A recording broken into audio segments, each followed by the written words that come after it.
Você é um espelho que reflete a imagem do Senhor.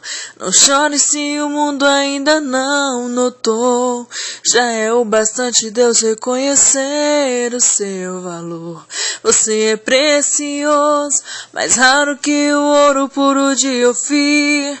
Se você desistiu, Deus não vai desistir. Ele está aqui para te levantar. Se o mundo te fizer cair.